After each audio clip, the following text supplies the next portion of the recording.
बहुत समय पहले की बात है। एक बहुत ही सुंदर और विशाल जंगल हुआ करता था। जंगल में बहुत सारे पशु पक्षी एक साथ मिलकर रहा करते। जंगल चारों तरफ से हरा भरा और स्वच्छ था। जंगल में बहुत सारे फल लगे हुए थे, तो पक्षियों को भोजन के लिए इधर उधर भी नहीं जाना पड़ता।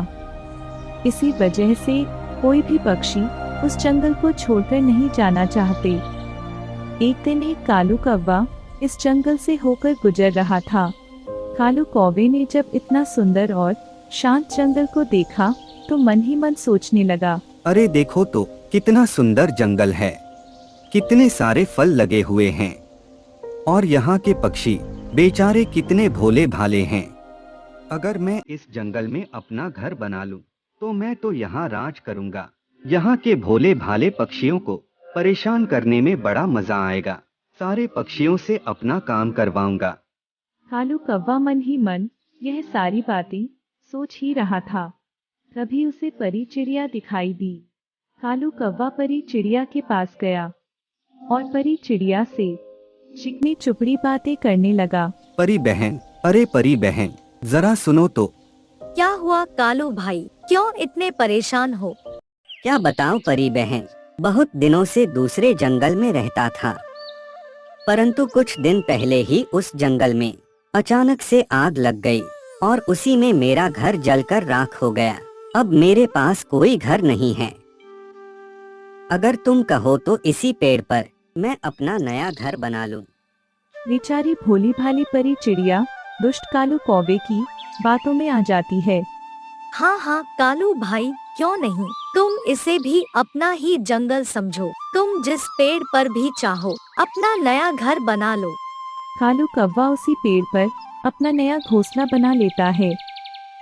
धीरे धीरे काफी समय बीत जाता है। कालू कौवा सारे पक्षियों के साथ दोस्ती कर लेता है और उनके साथ मिलजुल कर रहने लगता है। कुछ दिनों बाद पक्षियों के घोंसले से भोजन गायब होने लगते हैं। भोजन गायब होने के कारण जंगल के सारे पक्षी परेशान हो जाते हैं। किसी को कुछ पता नहीं चलता कि उनका भोजन कहाँ गायब हो रहे हैं।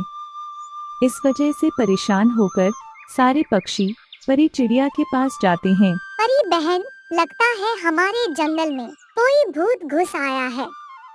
क्या हुआ बुलबुल बहन, क्यों ऐसे बोल रही हो? क्या जंगल में कोई घटना हुई है? हाँ परी बहन, हर दिन हमारे घोंसले से भोजन गायब होते जा रहे हैं। हमें तो ऐसा लगता है कि जंगल में कोई भूत घुस आया है जो एक एक कर हमारे सारे भोजन गायब करते जा रहा है। तुम इतना क्यों डर रही हो बुलबुल बहन? हमारे जंगल में कोई भूत नहीं है। शायद तुम लोगों को कोई बेवकूफ बना रहा है। नहीं नहीं परी बहन, मैं सच कह रही हूँ, हमारे जंगल में कोई भूत है। हाँ परी बहन, बुलबुल चिड़िया बिल्कुल ठीक कह रही है। मैंने भी कल रात को अजीब तरह की डरावनी आवाज सुनी थी। ठीक है, अब तुम सभी लोग अपने अपने घर जाओ। हम लोग कल सुबह जंगल के सरदार के पास चलेंगे। अब वही इस समस्या का कोई हल बताएंगे। सारे पक्षी अपने अपने घर चले जाते हैं। अगले दिन सुबह होते ही सभी जंगल के सरदार के पास जाते हैं। सारे पक्षियों को एक साथ देखकर जंगल के सरदार बोलते हैं, क्या हुआ परी चिड़िया, तुम सब इतनी सुबह सुबह यहाँ कैसे? सब ठीक तो है ना? नहीं सरदार जी, कुछ भी ठीक नहीं है। हमें लगता है हमारे जंगल में कोई भूत आ गया है। तुम यह क्या कह रही हो परी चिड़िया? मैं सच कह रही हूँ सरदार जी। एक एक कर जंगल के सारे पक्षियों के घोंसले से भोजन गायब होते जा रहे हैं। क्या तुम सच कह रही हो? हाँ हाँ सरदार जी, परी चिड़िया बिल्कुल ठीक कह रही है। कुछ दिन पहले ही मैंने भी भयानक और डरावनी आवाज सुनी थी। शायद हो सकता है यह उसी भूत की आवाज हो। सरदार जी, अब आप ही बताइए कि अब हम क्या करें? इसका तो बस एक ही उपाय है। हम लोगों को जंगल में रात को पहरा देना होगा। आज से एक एक कर सारे पक्षी रात को जंगल में पहरा देंगे। ठीक है सरदार जी, आज से हम सब एक एक कर रात को जंगल में पहरा देंगे।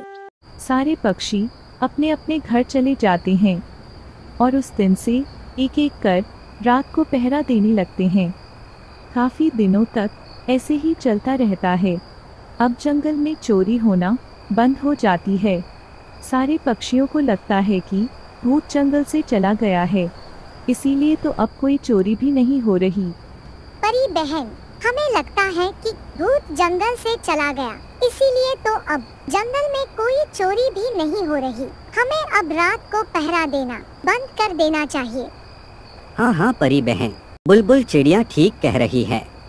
अब तो भूत रहा ही नहीं, तो फिर रात को पहरा क्यों देना। ठीक है, अगर तुम सब कह रहे हो तो अब रात को पहरा देना बंद कर देते हैं। उस दिन से पक्षी अब रात को पहरा देना बंद कर देते हैं। कुछ दिन बीतने के बाद जंगल में फिर से चोरी होने लगती है। यह देखकर सारे पक्षी डर जाते हैं। सबको लगता है कि भूत फिर से वापस आ गया है।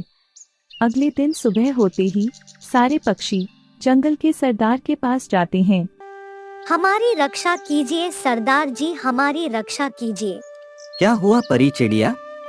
हाँ सरदार जी, हमें लगा कि भूत अब जंगल से जा चुका है, इसलिए हमने रात को पहरा देना बंद कर दिया। लेकिन अब जंगल में फिर से चोरी होने लगी है। लगता है भूत फिर से वापस आ गया है।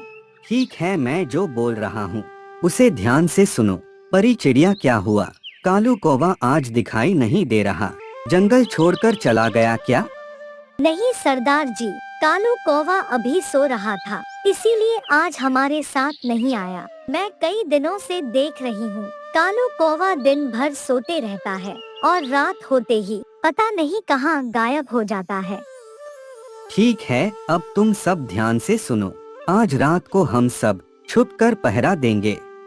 कोई किसी को नहीं बताएगा कि हम सब आज रात को छुपकर पहरा देने वाले हैं। ठीक है सरदार जी, हम किसी को नहीं बताएंगे। ठीक है, अब तुम सब अपने अपने घर जाओ।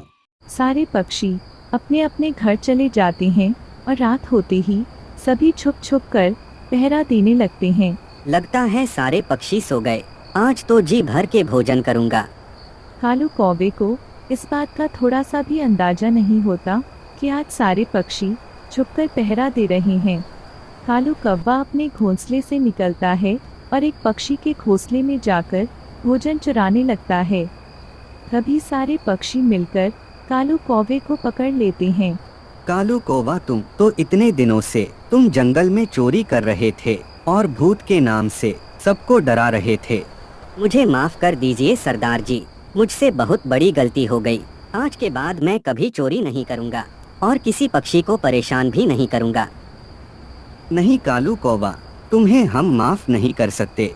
पक्षियों, इस कालू कौवे को मार मार कर इस जंगल से बाहर कर दो। सारे पक्षी मिलकर कालू कौवे को मारने लगते हैं और मार मार कर कालू कौवे को जंगल से भगा देते हैं। जंगल में अब सारे पक्षी फिर से खुशी खुशी रहने लगते हैं।